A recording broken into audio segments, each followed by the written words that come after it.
제가 대표로 기도드리겠습니다. 할렐루야. 사랑과 은혜가 충만하신 예수 그리스도 이름으로 기도합니다.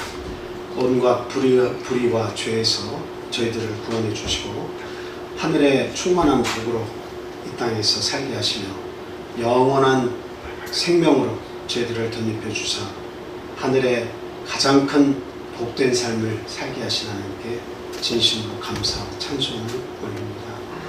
하나님, 한 주 동안도 하나님의 은혜 가운데서 살게 하시며 하나님의 거룩하신 하나님의 자녀로서 이 세상에서 그 삶을 드러내며 살도록 하신 하나님의 은혜를 다시 한번 감사드립니다.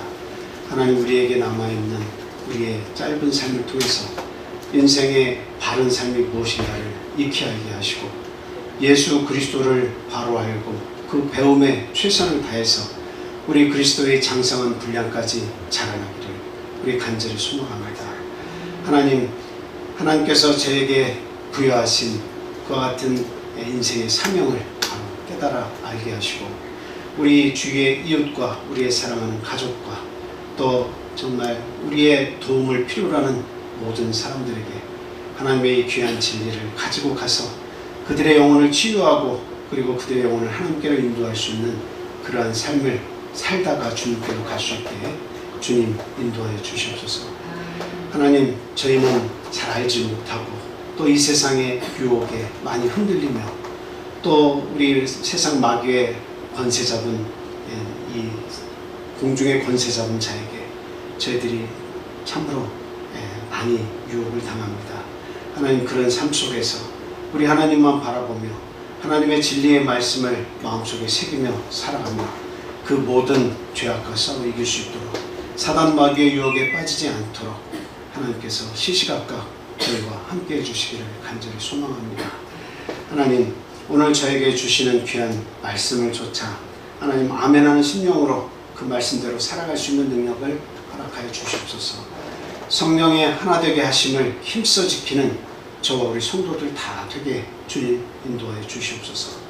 하나님에 대해서 배우기를 주저하지 말고 더욱더 열심을 내서 하나님의 그 저에게 주시는 그 생명 양식을 통해서 저희들이 풍성한 은혜를 얻고 하나님께서 저에게 은사로 주신 그 모든 것을 교회에서 활용하며 하나님의 그 놀라운 영광을 드러낼 수 있는 그런 삶을 저희들 살게 하여 주시옵소서.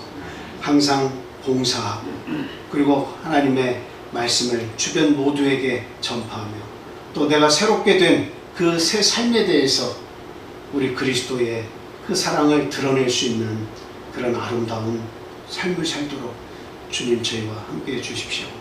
이 시간 저에게 허락하신 놀라운 사랑의 은혜를 체험하는 시간 되게 주님 처음 시간부터 마지막 시간까지 함께 해 주시고 또 이 시간에 함께하지 못하는 우리 사랑하는 가족들 또 우리 영혼의 우리 형제 자매님들 어디 있든지 그들과 함께 하시고 또 저희들이 받는 은혜의 분량만큼 그들 모두의 영혼에 흡족한 하나님의 은혜 내려주시기만을 간절히 원합니다. 예수 그리스도 이름으로 감사하며 기도합니다. 아멘.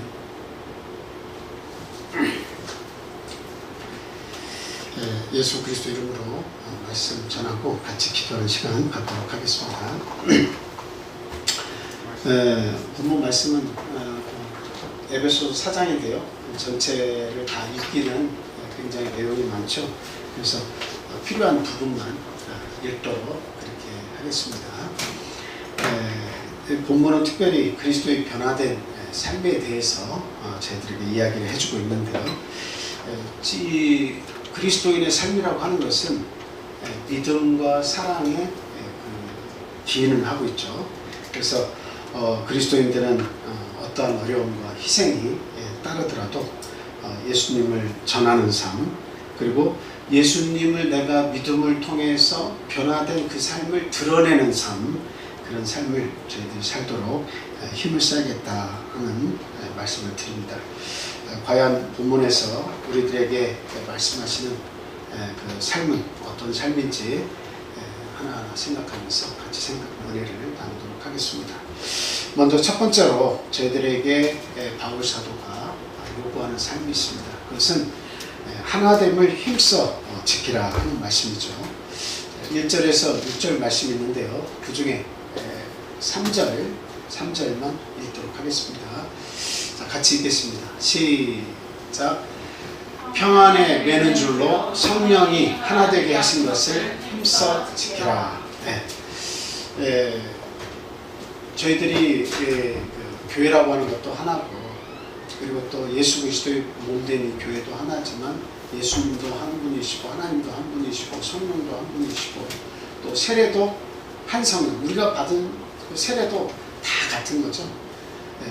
그래서 우리 모두는 사실은 하나에 다 속해 있다, 이렇게 말씀을 드릴 수 있습니다. 내일 저희들이 성찬을 행하지만 그 한 떡에 참여한다 하는 의미를 생각할 때 그 한 떡은 예수 그리스도의 몸이죠. 축사하고 나면 그 눈에 보이는 것은 그냥 떡 한 조각일지 모르지만, 그러나 그 떡을 떼어서 같이 먹는 우리 모두는 영적으로 그리스도의 몸을 통해서 하나로서 다 연결된 것이다, 연합된 것이다 하는 것을 우리가 항상 배웁니다. 그래서 우리는 그리스도 안에서 하나예요. 그리스도 안에서 하나예요. 하나님 안에서 하나예요. 십자가의 은총 안에서 우리는 하나다라고 하는 것을 우리는 분명히 알아야 되겠습니다. 그래서 복음을 전하다가 옥에 갇힌 이 바울사도가 지금 옥에서 에베소 교회를 향해서 하나님의 부르심을 입은 그 부르심에 합당하게 행해야 한다라고 저희들에게 지금 가르치고 있죠. 그 1절 말씀에 너희가 부르심을 입은 일에 합당하게 행하여, 이렇게 이야기하고 있죠. 저 합당하게, 부르심을 입은 그 자가 합당하게 행해야 될 것이 도대체 무엇이냐라고 하는 거죠. 그것은 성령의 하나 되게 하십니다, 이렇게 말씀을 드릴 수가 있습니다. 성령의 하나 되게 하십니다. 우리는 예수 그리스도의 피로 하나가 됐습니다.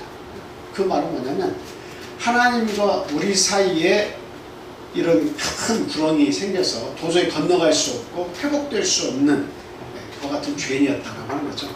하나님과 뭔가 붙을래야, 연관성을 찾을 수가 없었다는 거죠. 그런 우리들을 예수님께서 이 땅에 오셔서 십자가에서 우리들의 죄를 대신 지시고 돌아가 주심으로 말미암아 우리와 하나님이 한 몸이 되었고, 그리고 또 우리 한 몸이 된 우리 성도들의 모든 모임도 그리스도의 피로 다 연합이 돼서 그리스도의 몸을 이룬 것처럼 하나가 되었다라고 하는 사실입니다. 그래서 하나님의 부르심, 예수 그리스도의 부르심에 합당하게 살아라 하는 그 바울사도의 요구는 다른 것이 아니라 성령의 하나 되게 하심을 힘써 지키라 라고 하는 것입니다. 그래서 우리 성도들이 가는 곳에는 하나됨의 역사가 있어야 되겠다 하는 겁니다. 내가 우리 그 집에 돌아가면 그리스도 안에서 어떻게 하나 되게 하는 것을 지킬 수 있도록 힘을 써야 됩니다. 하나 되게 하시면 지켜야 돼요. 우리 모두가 다 믿는 자들이면 그 하나 아닙니까? 그런데 하나인데 그 속에 들어가 보면 그냥 여러 소리가 나고 서로 분열되고 서로 다투고 분을 품고 해결하려고 하지 않고, 이런 마음 자세로 각각의 가정들이 다 분란 가운데 있다면 어떻게 우리 교회가 그리스도 안에서 또 하나님 안에서 하나라고 이야기하십니까? 어떻게 우리가 한 세례를 받고 한 분 그리스도 안에서 어떻게 하나가 될 수 되었다고 말할 수가 있겠느냐라고 하는 거죠. 그래서 바울사도는 하나 되게 하심을 힘써 지키라고 우리들에게 요구를 하고 있습니다. 자, 로마서 8장 28절 말씀 한번 보겠습니다. 로마서 8장 28절 자, 같이 읽겠습니다. 시작. 우리가 알거니와 하나님을 사랑하는 자, 곧 그의 뜻대로 부르심을 입은 자들에게는 모든 것이 합력하여 선을 이루느니라.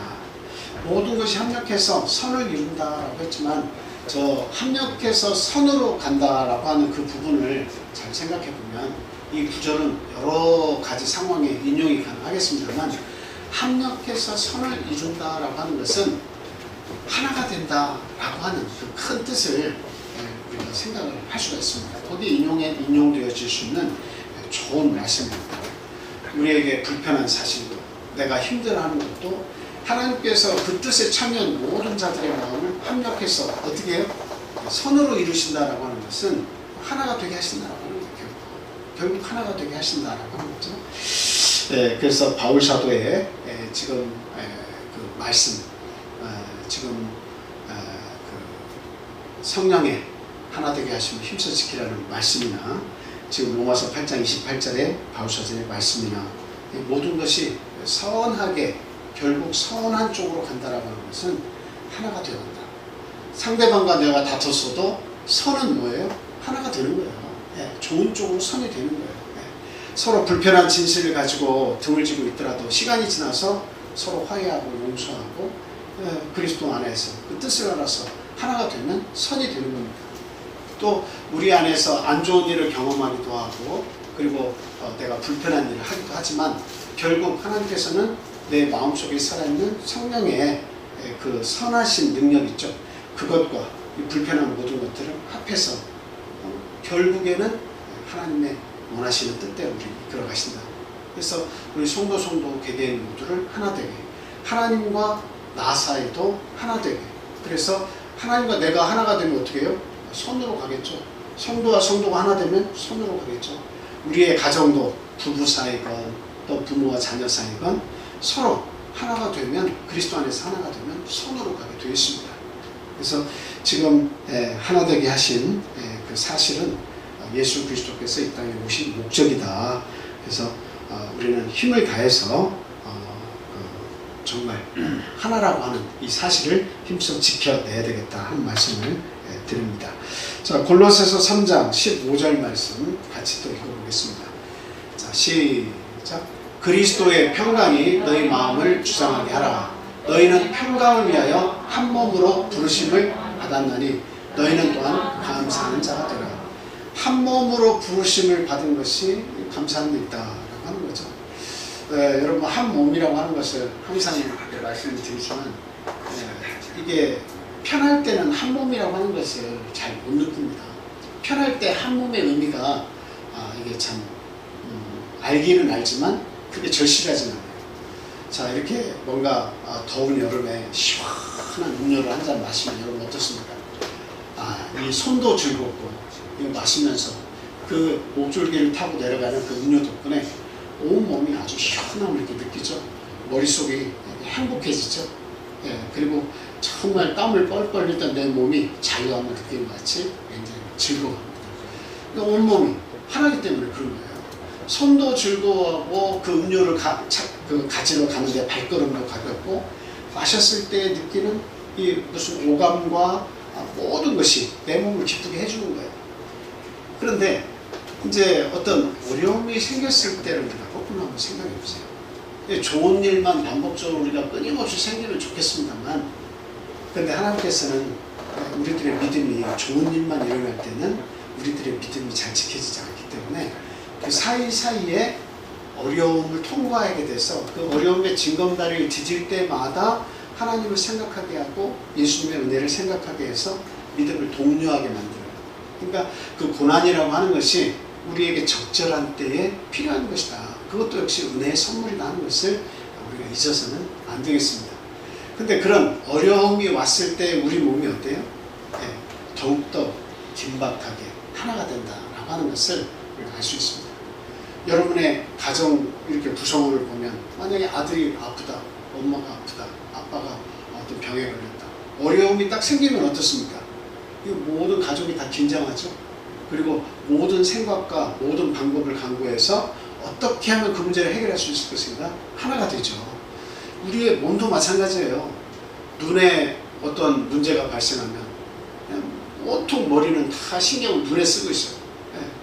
눈 자체도 힘들어하고 거기에 신경을 쓰지만 이 머리에서부터 손끝, 발끝, 우리의 몸 구석구석이 다 눈 때문에 다 긴장을 하고 있어요. 그리고 하나라고 하는 것을 인식을 합니다. 그래서 머릿속으로 병원을 가기 위해서, 또 좋은 약을 찾기 위해서, 좋은 선생님을 찾기 위해서 손도 발도 동시에 막 다 움직이잖아요.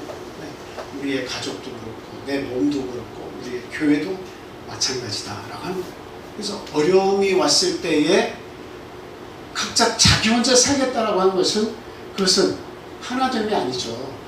오히려 어려울수록에 가족은 하나가 되는 거예요. 우리 그리스도 안에서 한 형제 동포 영포가 된 우리 모두는 어려운 때일수록에 더 하나가 되어야 된다.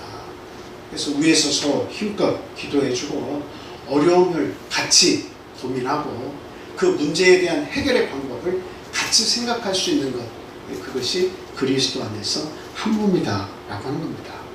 자, 우리 에베소서 2장 16절 말씀, 17절 말씀, 18절 우리 세 구절 읽어보겠습니다. 자, 시작. 또 십자가로 이 둘을 한 몸으로 하나님과 화목하게 하려 하심이라. 원수된 것을 십자가로 소멸하시고 또 오셔서 먼 데 있는 너희에게 평안을 전하시고 가까운 데 있는 자들에게 평안을 전하셨으니 이는 그로 말미암아 우리 둘이 한 성령 안에서 아버지께 나아감을 얻게 하려 하십니다. 결국은 화목을 위해서 이 땅에 오셨죠. 그래서 우리들도 어때요? 예수 그리스도도 마찬가지지만 화목 제물이 되기 위해서 이 땅에 오셨듯이 오늘날 저와 여러분들도 그리스도인에서 구원받았지만 우리의 역할이 뭐예요? 그것은 똑같이 화목 제물이 되기 위해서 이 땅에 왔고 가정에 각각 태어났다는 것을 우리가 알아야 됩니다. 화목 제물은 뭐예요? 그 십자가 지는 거예요. 십자가 지는 거예요. 화목 제물은 내가 죽는 거예요. 내가 죽어서 가족들이 하나가 되면 하나님께서 기뻐하십니다. 내가 낮아져서 우리 교회가 하나 되면 하나님께서 기뻐하십니다. 내가 낮아지고 겸손해지고 그리고 희생 제물이 되어서 이웃과 하나가 되면 하나님이 기뻐하십니다. 그게 삶의 목적을 이루는 거죠. 이루는 겁니다. 그래서 지금 하나님께서 여러분과 저 그리고 옆에 있는 성도와 성도 그리고 이웃과 우리들 그리고 우리 집안에 돌아가서는 우리 가족들 개개인과 서로 상호관계 속에서 서로가 하나 되게 하기 위한 화목제물이 되게 하셨다라고 하는 사실을 우리는 결코 간과해서는 안 되겠다라고 하는 것입니다.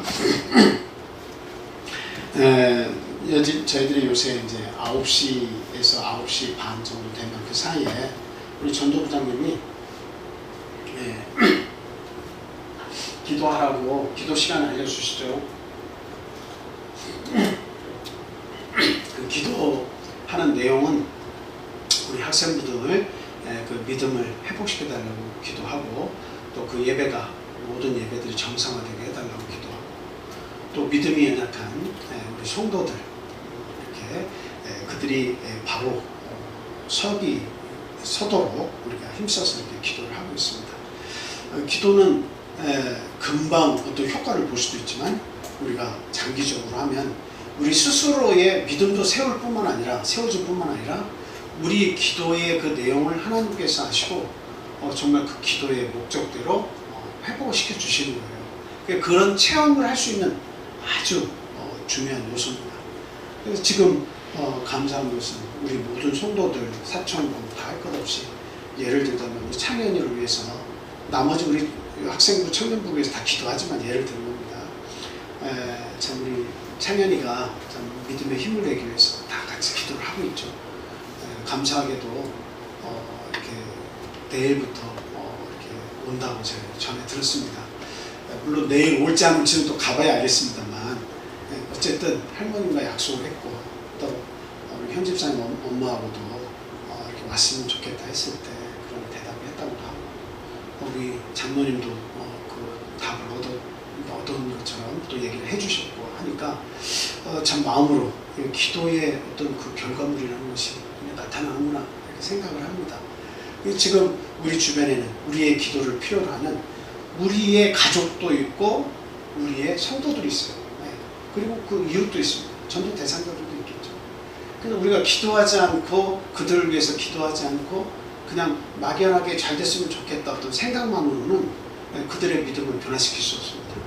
그래서 참 좋은 방법이에요.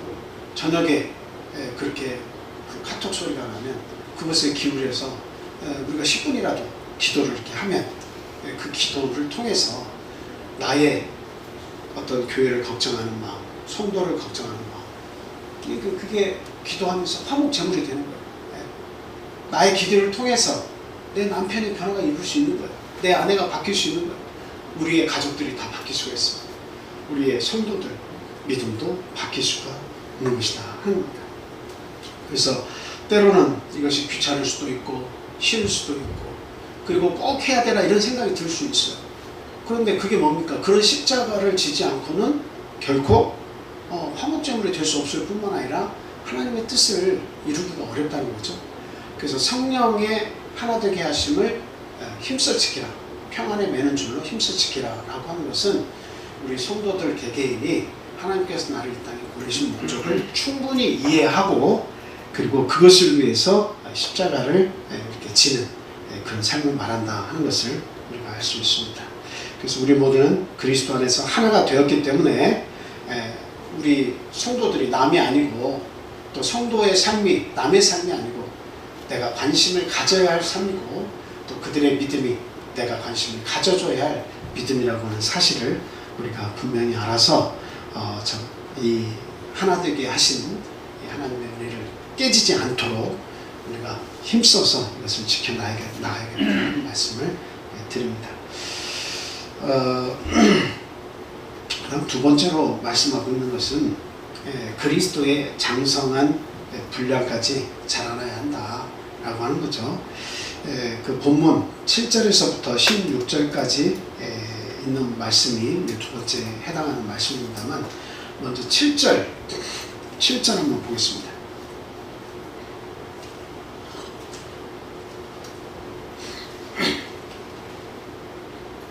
자, 에베소 4장 7절 다 같이 읽겠습니다. 시작. 우리 각 사람에게 그리스도의 선물의 분량대로 은혜를 주셨나니.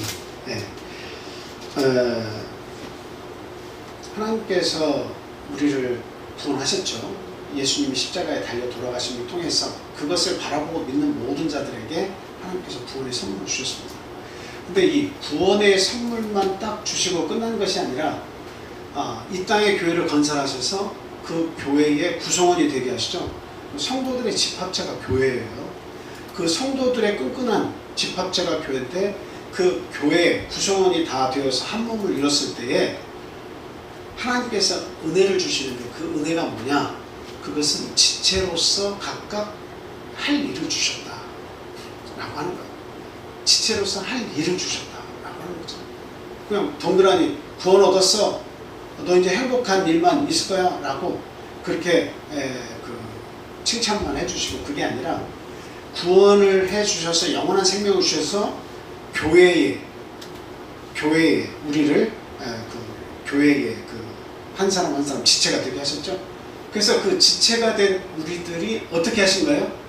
하나님께 주신 은사를 따라서 움직이게 하셨다. 유기체적으로 다 연결이 되어서 움직이게 하셨다라고 하는 거예요. 움직인다고 하는 것이 이게 대단히 중요합니다. 교회에 왔는데 움직임이 없다, 내가 할 일이 없다라고 하는 것은 그 지체로서 자기의 역할을 하지 못하는 거예요. 그러니까 세상 사람들은 예수를 믿는 것이 비밀에 속해 있기 때문에 그 예수를 믿어서 영생을 얻는다고 아무리 얘기해도 참 은혜가 깨우침이 있는 은혜가 있는 사람은 언젠가는 깨우쳐서 그리스도를 아는 그 비밀이 해제되고 예수님을 믿게 돼서 구원 얻겠지만 대부분의 이방인들은 어때요? 하나님을 안 믿는 사람들은 하나님의 은사가 무엇인지 은혜가 무엇인지 하나님이 어떤 분인지 알지 못합니다. 그래서 하나님께서 주신 은사가 없기 때문에 하나님을 위해서 뭔가 할 것을 알지 못해요. 근데 그것을 안다고 하는 것은 하나님께서 그 사도행전 10장에서 보면 고넬료의 가정과 같이 하나님을 잘 알지 못하지만 하나님을 섬겨 로마인의 신분으로 그 유대인들이 섬기는 그 하나님을 선택해서 섬긴다는 것은 또 놀라운 거죠. 이거는 은혜를 아는 자는 그렇게 할 수 있지만 이게 쉬운 일이 아니에요. 민족이 다른데 그리고 그 로마의 백부장으로 장교로서 유대의 배속이 돼가지고 그들을 다스리는 그런 입장에서 와가지고 그 그러니까 피지배 민족의 종교를 공부해서 내가 그들이 섬기는 신을 내가 섬긴다? 이것은 굉장히 놀라운 사실이죠. 하나님께서는 그런 백부장과 같이 하나님을 찾고 자기가 데리고 있는 수하의 사람들에게 하나님의 은혜를 심어주려고 하는 그런 사람은요 베드로를 통해서 불러서 구원하신 것처럼 은혜를 베풀어서 더욱더 하나님을 위해서 살게 하십니다. 그러니까 아직까지 하나님을 정확히 알지 못한 사람일지라도 하나님을 두려워하고 그 신을 알려고 하는 자가 있다면 하나님 어때요?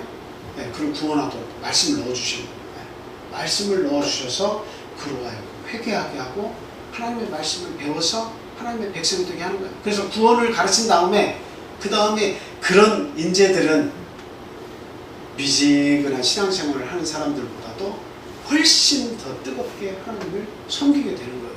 네. 그래서 움직이죠. 그것이 바로 하나님이 주신 또 다른 은혜의 선물, 은사라고 하는 겁니다. 은혜의 선물이에요. 그래서 움직이는 거예요. 손이 움직이지 않고 마비가 되면 어때요? 손으로 밥을 먹어야 되는데 마비가 돼서 움직이면 숟가락을 어떻게 들어서 음식을 자유롭게 먹겠습니까? 발이 마비가 되면 어떻게 움직여가지고 내가 원하는 곳으로 가서 선한 일을 할 수가 있겠습니까? 손도 발도 눈도 귀도 이게 마비가 되거나 정상적으로 작동하지 않으면 그 몸은 참으로 한심한 몸이 되는 거예요. 고통스러운 몸이 되는 거예요. 전에 유튜브 방송에서 보니까 몸이 굳어가는 그런 병이 있더라고요.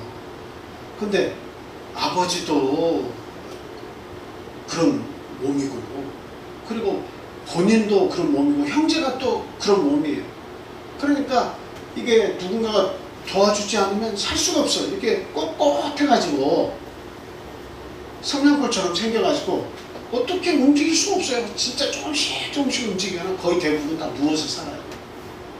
어느 누구의 도움이 없으면 밥하는 것도 어렵고. 그러니까 나중에는 다 어떻게 하냐면 같이 죽자. 우리의 몸이 안 움직이니까 나도 멸망한 몸이고 아버지도 그렇고 형제도 그렇고 다 같이 죽자. 그래서 죽기를 각오하고 그냥 그렇게 죽으려고 여러 번 시도한 그런 사람들이 나오더라고요.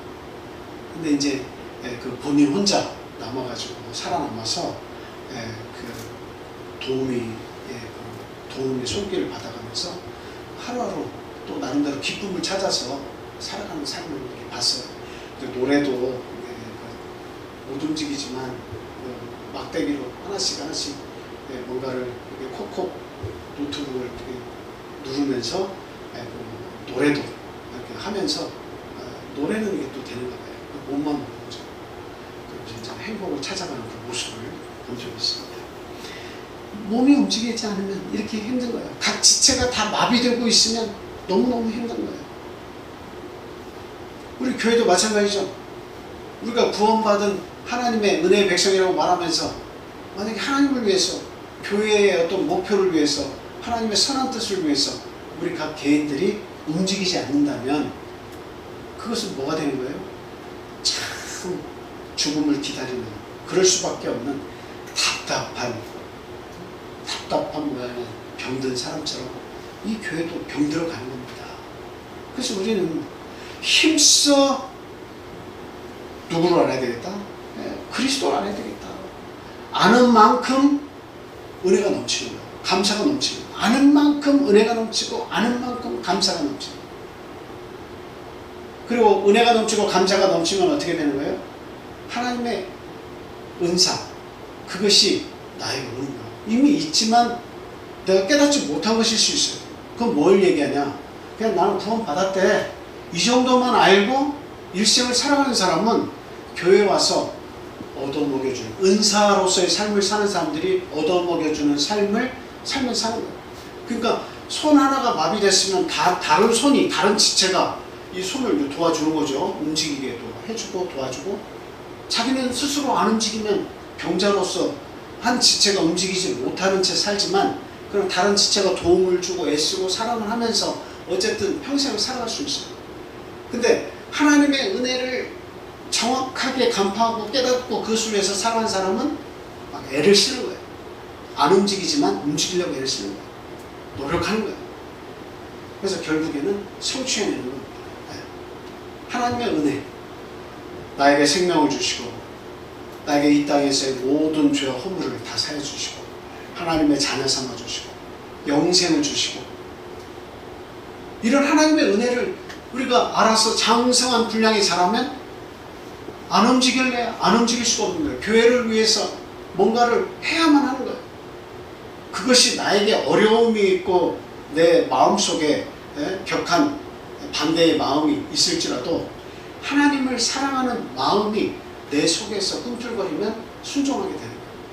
그래서 제가 교회를 이렇게 신봉하면서 이렇게 보니까 항상 두 부류의 사람을 이렇게 나눠줘요. 그게 뭐냐?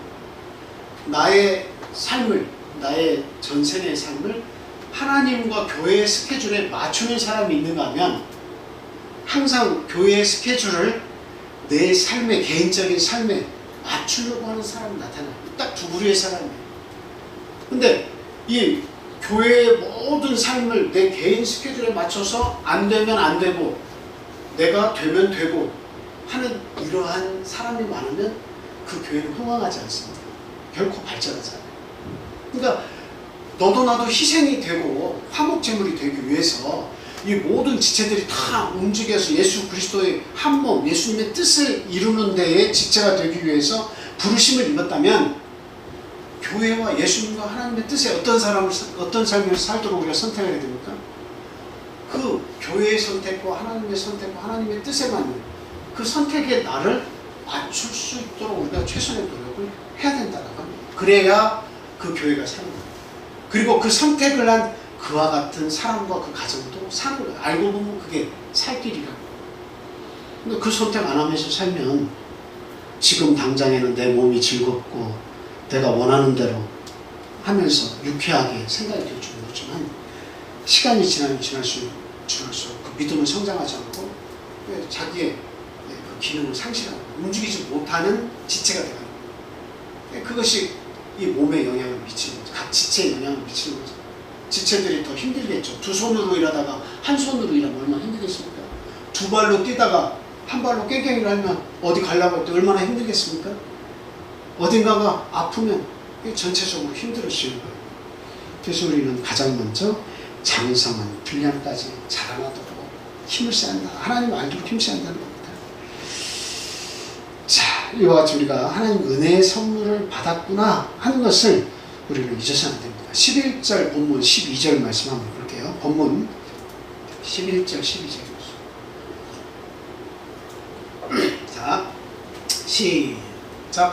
그가 어떤 사람은 사도로, 어떤 사람은 선지자로, 어떤 사람은 복음 전하는 자로, 어떤 사람은 목사와 교사로 삼으셨으니 이는 성도를 온전케 하여 봉사의 일을 하게 하며 그리스도의 몸을 세우려 하십니다. 이렇게 얘기하고 있죠.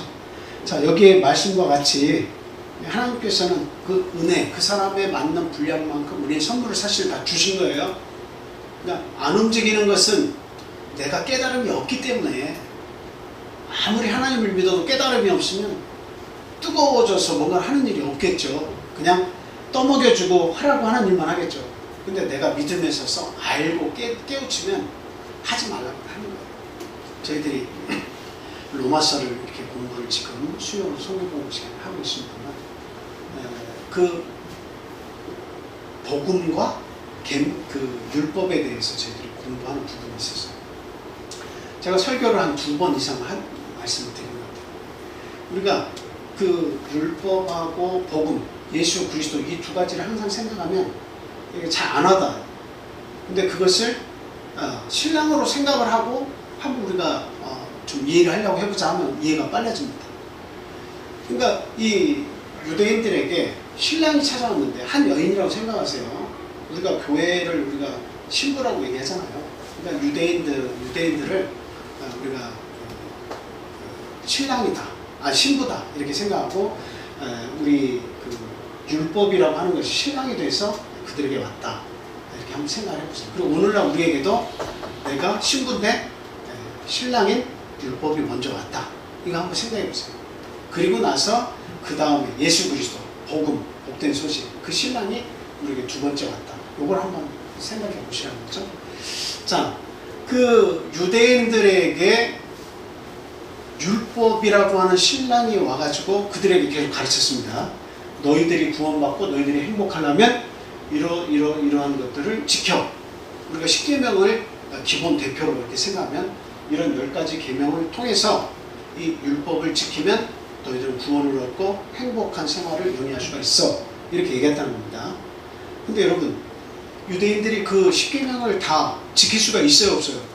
오늘날 여러분들에게도 이 신랑이 와서 율법이 우리에게 와가지고 안식일마다 10계명 외우죠. 우리가 읽잖아요. 그 계명이 와가지고 우리에게 계속 비추면서 너 이렇게 살아, 이렇게 살아야 너에게 행복이 있어, 이렇게 가르칩니다. 특별히 우리 그 유치부 선생님들은 유치부나 우리 학생들에게 그걸 전적으로 10계명 강력하게 가르칩니다. 율법을 강력하게 가르칩니다. 그래서 그 신랑을 그들에게 가르치는 거예요. 그래서 어떻게 해요? 그걸 가르쳐주면 어떻게 돼요? 다 못 지켜요. 10가지면 10가지 다 못 지키고 돌아가면서 어느 날은 3계명을 어기고 어느 날은 2계명을 어기고 어느 날은 5계명도 어기고 막 그럽니다. 다 못 지켜.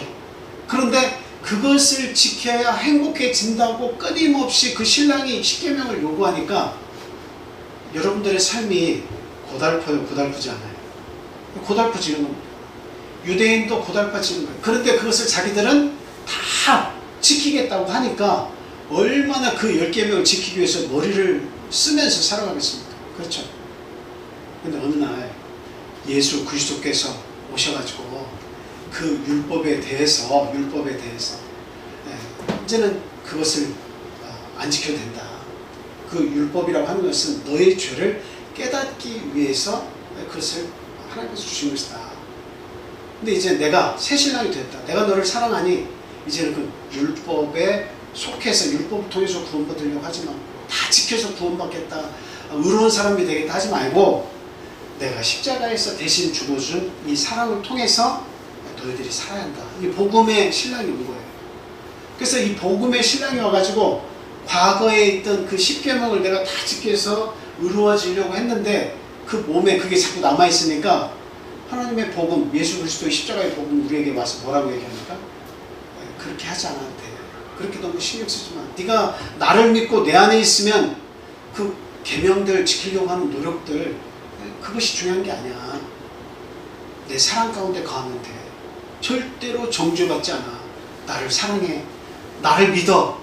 내가 널 사랑하고 널 지켜준 모든 은혜가 내 속에 있으니 내 안에서만 살아. 이렇게 욕을 하는 거야. 이 신랑이. 은혜의 복음이 와서 나한테 얘기하는 겁니다. 근데 그 신랑이 나에게 그 과거의 신랑보다 과거의 신랑이 예를 들면 1시간 일찍 일어나서 따뜻한 물도 씻을 물 만들어 놓고 반찬도 5가지 해놓고 그리고 내가 나갈 때 배웅하고 올 때 마중 나오고 뭐 이런저런 요구를 10가지 했다고 보세요. 근데 그 신랑이 죽고 이제는 새로운 신랑이 왔는데 복음의 복된 소식의 신랑이 온 거예요. 그 은혜의 예수 그리스도의 복음의 신랑이 온 거예요. 그래서 나한테는 그거 그렇게 막 못해서 밤잠을 설쳐가면서 아침 1시간 일찍 일어나려고 일부러 물을 많이 먹고 새벽에 일어나도록 소변을 보고 싶으면 일어나야 되니까. 그러니까 그 삶이 부자연스러워. 근데 새로운 신랑은 그거 하지 말라고 그래요. 그렇게 하지 마. 그냥 푹 쉬어. 내가 너를 사랑하는 것만 네가 머릿속에 생각하고 내가 너를 위해서 대신 죽어준 이 사실을 알고 뜨거운 마음으로 나를 사랑해줘. 그건 그렇게 믿고 신뢰하라는 얘기를 해주는 거예요. 그래 이 신랑이 내가 막 경직이 돼서 이거 시간에 못 맞춰서 안 하면 배웅은 못 나가고 마중 못 나가면 어떡하지 걱정했는데 이 신랑은 그거 걱정하지 마. 그거 걱정하지 마. 그래서 우리의 마음속에 있던 그 과거 이전의 신랑이 주었던 10계명을 딱 떼버렸어요. 그리고 본인의 십자가만 그 마음속에서 딱 새겨놓고 난 너를 이만큼 사랑해. 그걸 계속 가르쳐주는 거예요. 이 신부는 어떻게 하겠습니까? 과거 이전 율법의 그 신랑을 더 사랑하겠어요? 아니면 나에게 자유를 자꾸 선물해 주려고 하는 그 새로운 복음의 신랑을 더 사랑하겠습니까? 당연히 나에게 자유를 주려고 하는 그 신랑을 사랑하겠죠. 그래서 그 사랑이 더 정확해지면 그 신랑을 내가 정확히 알면 알수록 과거의 신랑에 대하던 태도보다 어떻게 되겠어요? 많이 바뀌겠죠. 신랑을 더 사랑하겠죠. 그리고 1시간 전에 일어나서 물들 사람이라면 1시간 반 전에 일어나서 실수하지 않고 그것도 즐거움으로 일어나서 물을 데피겠죠. 반찬이 5개가 아니라 반찬을 7개, 8개, 심지어는 막 잔칫날 같이 어느 날은 잔뜩 해놓고 그렇게 해가지고 그 신랑에게 좋은 음식을 먹이려고 하지 않겠습니까? 마중 나갈 때 기분이 율법의 신랑을 마중 나가서 그 뜻을 받들려고 할 때 하고, 너 이거 안 하면 나하고 끝이야 이렇게 했을 때 하고, 그 자유를 우리에게 선사한 은혜의 예수 그리스도의 그 십자가의 은혜가 와가지고 그 신랑이 와가지고 그렇게 하지 않아도 돼. 나를 정말 네가 나를 알면 그 뜨거운 사랑을 하면 넌 자유로워져. 이렇게 가르쳐주는 그 신랑이 나에게 와서 요구할 때 괴롭겠습니까? 더 즐거운 마음으로 힘을 쓰겠죠. 그런데 오늘날 우리가 그리스도 안에서 이런 열정이 나타나지 않는 이유는 뭐냐? 그것은 예수 그리스도에 관해서 정확히 알지 못하기 때문이다. 알지 못하기 때문이다. 체험을 못하는 거예요. 체험을 못하는 거예요. 알지 못하면, 그 뜨거운 사랑을 이해를 못하면 이런 희생이고 십자가고 그거 나오지 않는다는 거죠. 그래서 그와 같은 것들을 우리는 깨닫는데, 알아가는데 힘을 써야 된다. 그래서 본문 그 아까 읽은 12절에서 뭐라고 이야기하고 있습니까? 거기에 보면 성도를 온전케 하기 위한 것이다 이렇게 얘기하고 있죠. 성도를 온전케 하는 것이 첫 번째입니다. 그 다음에 온전케 하여 봉사하게 했다고 그렇게 이야기하고 있어요. 그죠? 봉사의 일을 하게 한다. 그럼 순서가 바뀌면 되냐 안 되냐? 안 됩니다. 봉사는 열심히 하는데 성도가 온전해지지 않아. 성도가 온전해지지 않으면 어때요? 봉사는 하는데 온전해지지 않으면 그거 헛거예요. 제가 전에 그 부산에 교회에 있을 때 어떤 일이 있었냐면, 진짜 봉사는 열심히 하는 자매예요.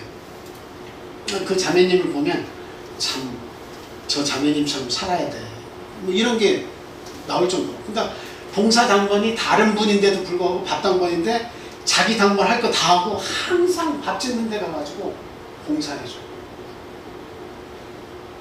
참 모든 사람이 다 칭찬을 하고 몇 년 되지 않은 믿음이지만 참 대단하다.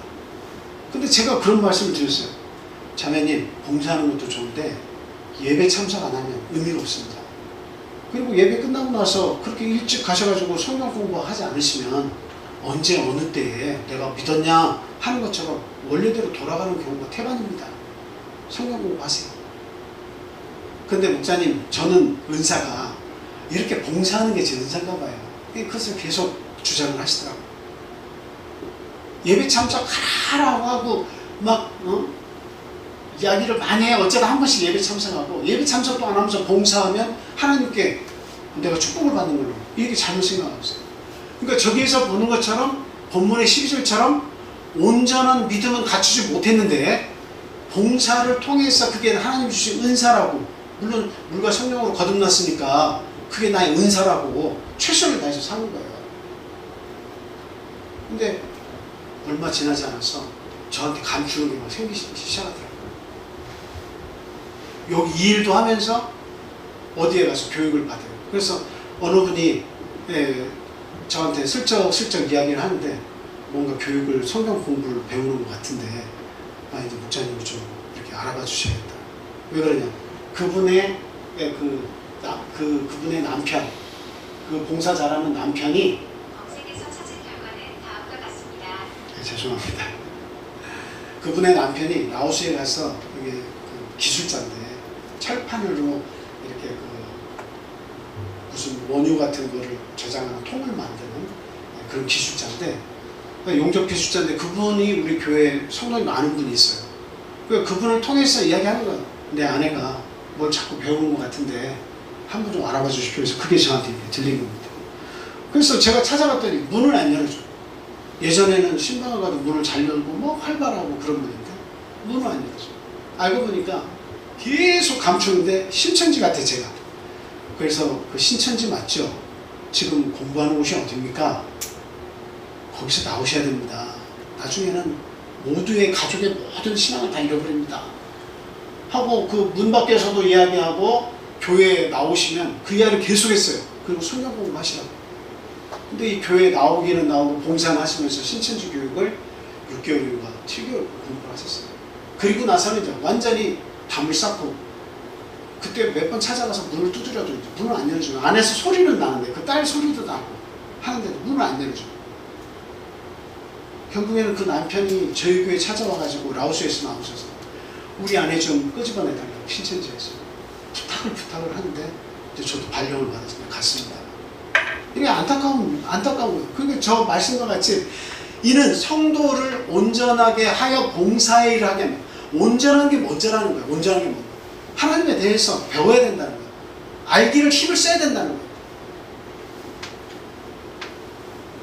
그래서 그 알고 나서 봉사를 해야 이게 진짜지, 하나님에 대해서 알지 못하면서 내가 어떤 봉사를 하나하나 찾아서 하는 것은 그게 먼저 중요한 것이 아닙니다.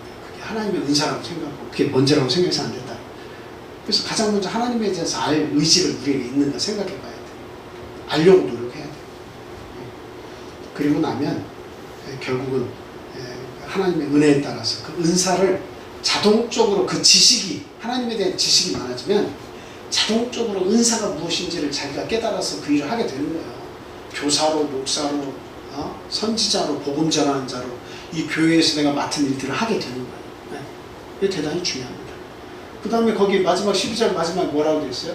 그리스도의 몸을 세우겠습니다. 그래야 교회가 온전한 교회가 되고 성장한다. 제대로 돼서 성장한다는 거예요. 뭐가 그리스도의 복음인지, 어떤 신앙이 더 은혜의 신앙인지, 감사할 것인지 알고 내가 정말 이래야 될 것, 나에게 준 은사가 무엇인지를 내가 개발해야 될 것, 그것을 아는 사람은 자기의 은사를 개발해서 막 열심히 일하게 돼 있어요. 움직이게 돼 있어요. 그 지체의 역할을 하게 돼 있어요. 그러면 이 몸이 온전해지는 것처럼 다 움직이니까 근데 교회가 그제서야 바로 서게 되는 것이다 라고 하는 겁니다. 그래서 지금 저희들이 7년, 8년, 혹 10년 이렇게 믿음의 생활을 한 지 이렇게 많은 세월이 지났습니다. 우리는 봉사에 대해서 초점을 많이 맞춘 부분도 있지만 하나님의 지식을 넣어주려고 우리 그 사역자들은 아주 애를 썼습니다. 근데 그 말씀이 제대로 들어갔나, 그리스도의 은혜가 내 속에 정말 자리를 잡았나, 이거 생각하셔야 돼요. 내가 정말 구원받은 자로서 어떻게 살아가야 되는 것인가, 이거 빨리 찾아야 돼요. 그래야 내가 이 교회 안에서 자발적으로 그리스도의 복음을 이해하고 우리 주님을 사랑하고 헌신하는, 봉사하는 삶을 살게 되는 거예요. 그래서 우리 참빛교회가 어떤 교회보다도 사회적으로 인정을 받고 발전하게 되었다라고 하는 겁니다.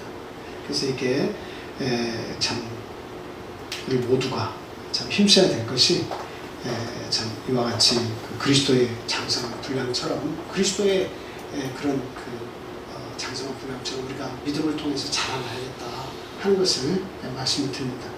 마지막 세 번째는 그냥 제목 겸 간단하게 이렇게 줄여서 말씀을 드릴게요. 새 사람으로 살아야 한다라고 이야기하고 있습니다. 성경은 17절에서 32절 보면 믿지 않는 사람들처럼 살아서는 안 된다. 그들은 허망한 데 뜻을 두고 있다라고 하는 거예요. 저 그 말씀을 쭉 보면 17절 이하의 말씀을 보면 이방인들은 허망한 데다가 뜻을 두고 살아가고 있다라고 하는 거죠. 지금 그 제가 이전에 있던 그 교단의 그 동역자의 아내가 아기를 넷째 낳다가 이렇게 숨을 거뒀습니다.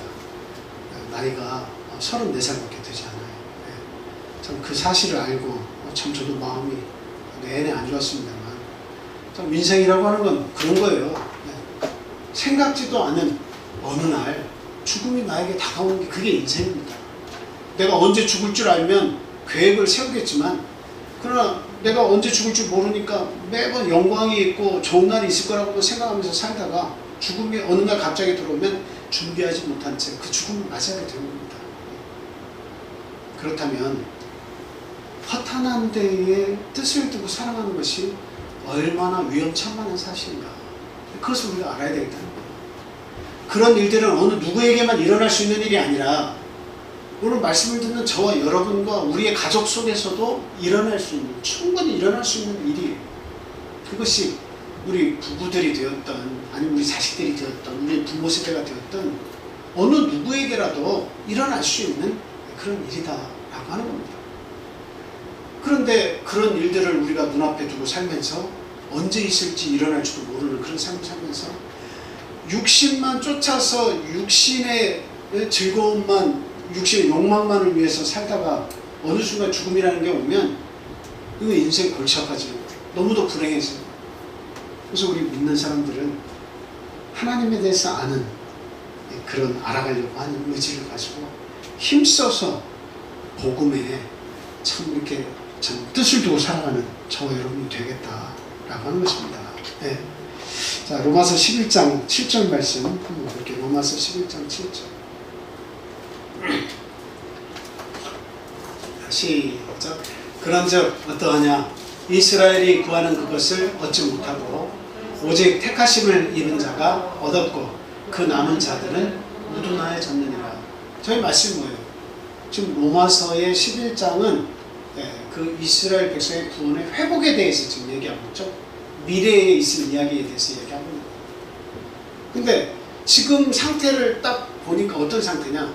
예수 그리스도를 새 신랑으로 그 유대인들에게 줬더니 그들이 그것을 받지 않는 거예요. 받지 않는 거예요. 그래서 그 남은 자들이 어떻게 돼요? 이스라엘의 남은 자들이 우준해지고, 원래는 하나님께서 이스라엘 백성을 택해서 구원을 다 하시겠다고 했지만 그들이 예수 그리스도를 메시아로 보냈는데 받지 않는 거예요. 우둔해져가지고. 그리고 자기들이 교만해져서 자기들만 거꾸로 구원을 얻겠다, 우리들만 구원이 있다라고 생각하면서 사는 거예요.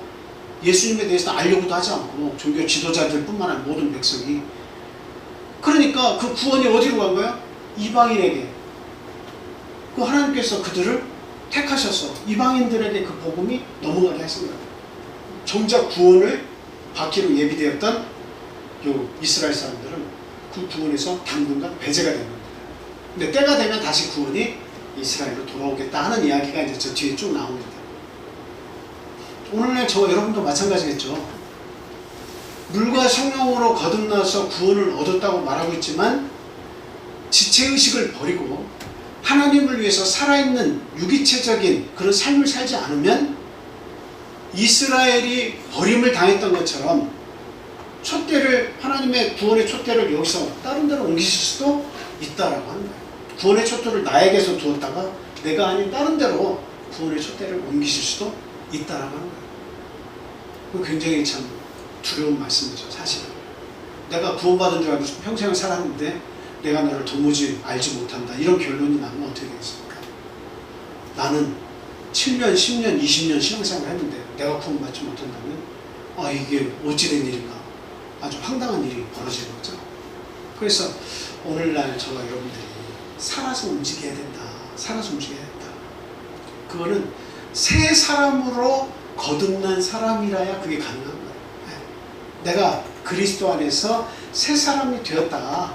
과거의 그런 거짓된 것에서, 또 과거의 그런 온갖 그 육신을 위해서 살았던 그러한 신앙에서, 옛것에서 벗어나서 새로운 마음을 가지고 새로운 사람으로 그리스도 안에서 새 사람이 되어서 내가 지금 살고 있다. 이것을 아는 사람들이 그런 일을 할 수 있는 거예요. 구원을 유지할 수 있는 거예요. 그리고 예수님께서 마태복음 11장 28절에 보면 다 아시는 말씀이죠. 수고하고 무거운 짐진 자들아 다 내게로 오라. 내가 너희를 쉬게 하겠다.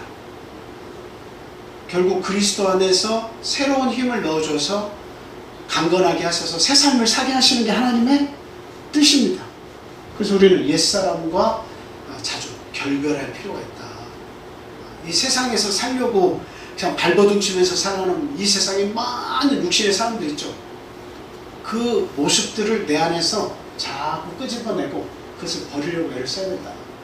신앙의 사람의 모습이 내 안에서 자꾸 자리 잡을 수 있도록 말씀을 자꾸 듣고 찬송도 많이 하고 기도도 할 틈을 얻고 이런 일들을 우리가 해야 그리스도의 새 사람이 되어가는 겁니다. 그러니까 말로는 새 사람을 입었지만 옛사람의 모습으로 구태의연하게 계속 살아가면 이제 마지막 때가 되면 알겠죠. 20년, 30년 아니면 언제 심판의 때가 오든 우리 주님은 다 아십니다. 책이 두 가지가 있겠죠. 생명의 책이 하나가 있고 행위의 책이 있다고 그랬죠. 그래서 심판주로 오셨을 때 우리의 행위를 다 보십니다. 그리고 우리가 그 생명책에 이름이 흐려져서 보이지 않는지, 그리고 이름이 정확히 기록되어 있는지 분명히 보시고 우리 예수님이 심판하신다라고 하는 사실입니다. 그래서 우리는 옛사람의 모습을 버렸는지 이 시간 한번 우리가 깊이 생각을 해보고요. 또 날마다 예수님의 성품을 닮아가도록 우리가 변화되고 있는지 우리 스스로에게 꼭 물어보도록 해야겠다. 자, 이렇게 새 사람이 되면 구원의 기쁨이 우리 교회와 여러분의 가정과 또 여러분 개인의 마음속에 이 구원의 기쁨이 충만해집니다. 우리 함께 기도하겠습니다. 15분 정도 남았는데 기도하겠습니다. 무엇보다도 참 내가 변화된 새 삶으로 살고 있는지 우리가 한번 돌이켜 봐야 되겠고요. 그리고 참 하나님의 그 하나 되게 하심을 힘써 지키려고 하는지, 그리고 또 그리스도의 장성한 분량까지 자라나는데 우리가 최선을 다하고 있는지 생각하면서 참 하나님의 은혜를 구하시기 바랍니다. 우리 자녀들의 믿음이 참 성장할 수 있도록 함께 기도해 주시고요. 또 믿음이 연약한 사천부 대학부 우리 학생부 위해서 같이 기도해 주시기 바랍니다. 그리고 또 이 교회를 떠나 있는 우리 육적인 가족들, 또 내가 사랑하는 이웃들, 그리고 또 영적인 형제 자매들 기억하시고 함께 기도해 주시기 바랍니다. 특히 연로하신 분들과 연약한 어린아이들 가정들 기억하시고 기도해 주시고, 하나님을 알기 위해서 힘을 쓰는 구도자들의 구원을 위해서 함께 기도해 주시기 바랍니다. 이 나라 이 민족의 평안을 위해서 참 믿음 생활 잘할 수 있는 나라를 주시라고 또 기도해 주시기 바랍니다. 우리 함께 성령으로 기도하겠습니다.